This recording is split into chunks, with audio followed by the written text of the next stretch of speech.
নাফরমানি করতেছি। আমরা কতই নাফরমান, রব্বে কারিমের রিজিক ভক্ষণ করে রব্বে কারিমের সাথে নাফরমানি করতেছি। আর কত হেলায় হেলায় দিন কাটাবেন, আর কত রব্বে কারিমের নাফরমানি করবেন যুবক ভাইরা, আর কত রব্বে কারিমের নাফরমানি করবেন।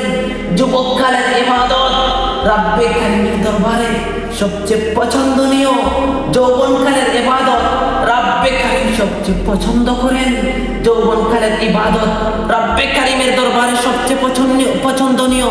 যারা যৌবনকালে ইবাদত করে কাল কিয়ামতের ময়দানে রব্বে কারিম তাদেরকে আরশের নিচে ছায়া প্রদান করবেন। রাসূল আকরাম সাল্লাল্লাহু আলাইহি ওয়াসাল্লাম হাদিসে মুবারকের মধ্যে বলেছেন, কিয়ামতের দিন 7 শ্রেণীর লোকদেরকে রব্বে কারিম আরশের নিচে ছায়া প্রদান করবেন। তার মধ্যে এক শ্রেণীর লোক হলো যারা যৌবনকালে রব্বে কারিমের ইবাদত বন্দেগী করে, রব্বে কারিমের প্রেমে, রব্বে কারিমের হুকুম আহকাম মেনে রব্বে কারিমের ইবাদত করে জীবনটাকে বিলীন করে দিয়েছে। তাদেরকে রব্বে কারিম কাল কিয়ামতের ময়দানে